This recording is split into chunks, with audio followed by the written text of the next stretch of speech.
waking my sourdough starter up from the fridge.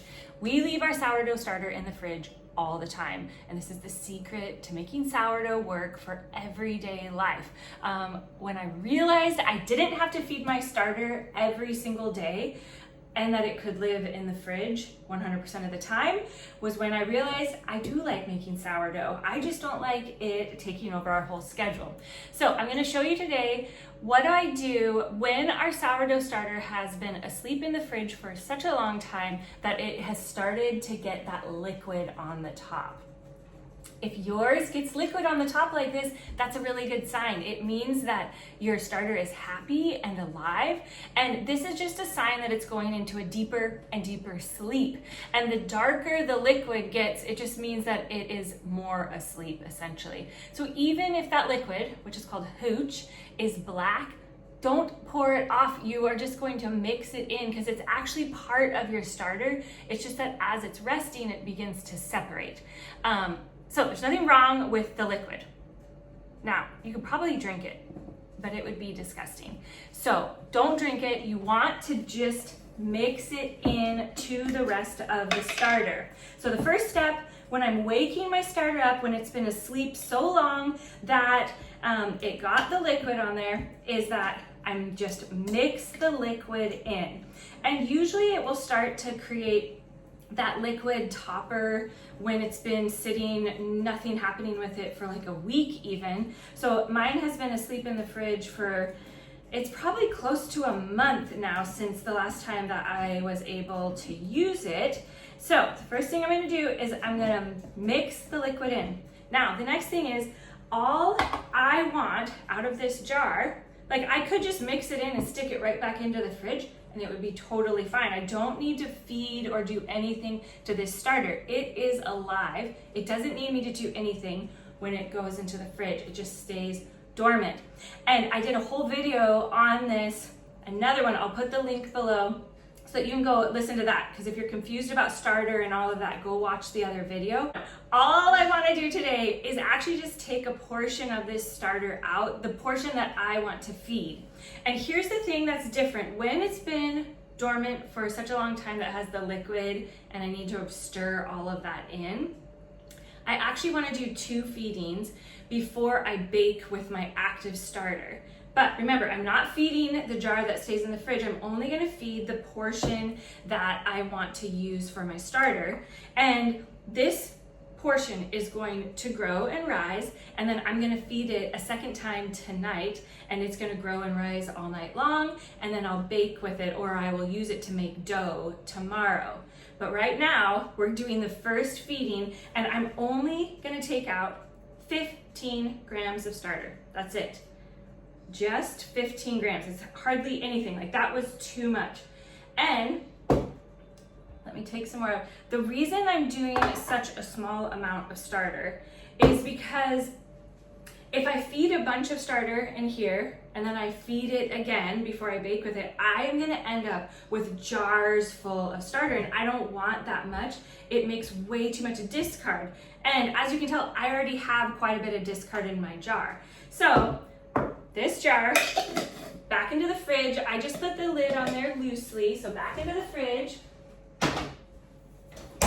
Now I have my 15 grams of starter in here, and I'm gonna do 15 grams of flour, and I like to use the unbleached organic flour. That's it, that's all we need. And then 15 grams, and this is, I would say it's a little bit warmer than room temperature. It feels warm to my fingers, not hot, but just warm, because I want this starter to wake up, okay? So I'm just doing 15 grams of the water. Okay, there we go. And I'm gonna mix it up. And we're gonna let this sit on the counter in a warm spot, and it's gonna wake up. And then tonight, when I'm making dinner, this should have risen pretty fast. And I'm gonna feed it again tonight so that tomorrow I can make some bread with it. And so when the starter has been asleep for so long that it has quite a bit of liquid on there, especially if the liquid is just clear and it's only been a week or 2, I'll do just 1 feeding and then we can bake with it. If it's been more than a couple weeks and that liquid has started to turn a dark color, then that's when I want to do 2 feedings, mainly because I just want to ensure that the starter's really active before we try to make any bread or anything with it, because if it's not super active, you're gonna have really dense bread. So I need to find my lid. Oh, this is gonna rest on the counter in a warm spot, and I'll bring you back this evening when I feed it again. But right now it just looks like this, a little tiny smidge of starter in there. That's gonna wake up, and then we'll feed it again in a little bit. Okay, we're making dinner now, and I want to show you the starter. It has been rising for, it's been like 4 or 5 hours, and it is doubled in size, which is great. That's what we want it to be. Now, we are going to take this starter that we woke up, we fed, and we're going to feed it again so that it can rise all night long. Maddie's back here. See, we're literally making dinner. My kitty cat is sitting here. She wants to be part of everything. So here's what you're gonna do. You don't need to worry about measuring what is in your jar, because that's almost 50 grams. It maybe is a little bit more than 50 grams, but when you do 15 grams of each element of starter, water, flour, you end up with about 50 grams of starter here. Now what we're gonna do is we're gonna feed that again. But this time, I'm going to do 200 grams of water. So my scale was all zeroed out. You always wanna make sure that your scale is zeroed out so that you can see, like, did I do the exact amount, or was it adding to something else? And here's why we're doing different ratios this time. When you do small ratios, like if you see a starter ratio of 1 to 1 to 1, that means you're putting in the same amount of each element. If you put 20 grams of starter in, you would put 20 grams of flour and 20 grams of water. And when you do those smaller ratios like that, what it does is it allows the starter to activate faster because it's a smaller amount of everything. The bigger that the ratios get, so now we started with 50 grams of starter, and we're gonna do 200 grams of water, and we're gonna do 200 grams of flour. The reason why we're doing this is because this is going to make a slower rise, a slower starter. And the reason why I like to do the slower one is because I can put it into the fridge, and the dough, when we make the dough, we can put it into the fridge and it isn't gonna go crazy rising. If you are wanting to make dough that you're gonna bake with right away, then you wanna go with a starter that has those smaller ratios. So now, give it a stir, and this is gonna rest on the counter overnight. And in the morning, I am going to make a batch of a big batch of our bread dough. And you can watch that video. I show you exactly how to do it. And it gives you the recipe and everything for that in that video. But this is how I wake my starter up when it has been dormant for long enough that it had quite a bit of hooch on the top. When you leave this on the counter, put it on a plate just in case it rises out of your jar, and don't put your lid on really tight. I just put it on one little turn so it stays on there, but we don't want it to be super tight. When I came downstairs this morning, the sourdough starter had not fully filled the jar. And what I know is that the starter needs to be to the top of the jar for it to hit its highest rise. So before I do any baking with it, I put it in the oven and only turned the light on. So that's all that is going on in there.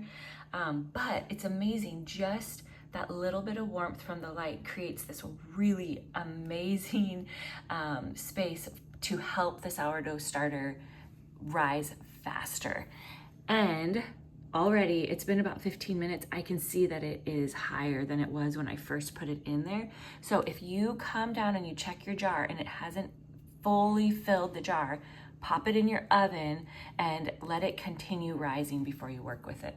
Okay, the starter has been in the oven in a nice warm spot, helping it get that final rise so that, look at now it's up at the top of the jar.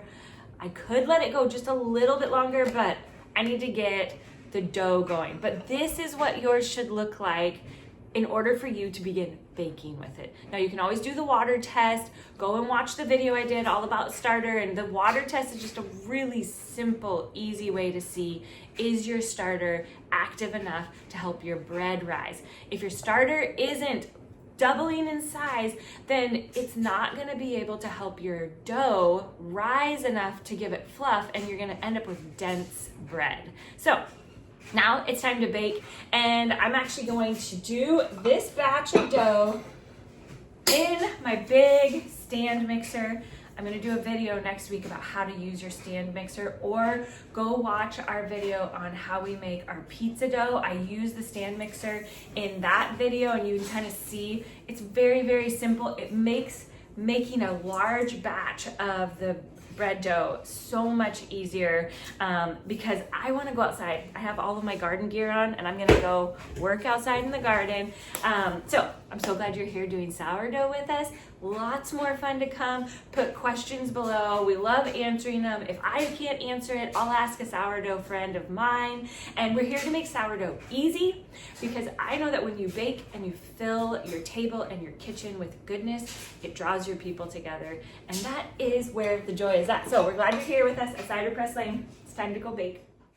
And this is the beauty of sourdough.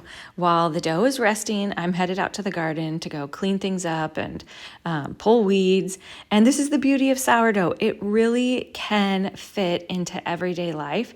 It just takes finding the rhythm or the schedule that works for your life. And I'm putting mine down in the comments or the description below so that you can just see how I fit it into our everyday life. But goodness, come hang out with us.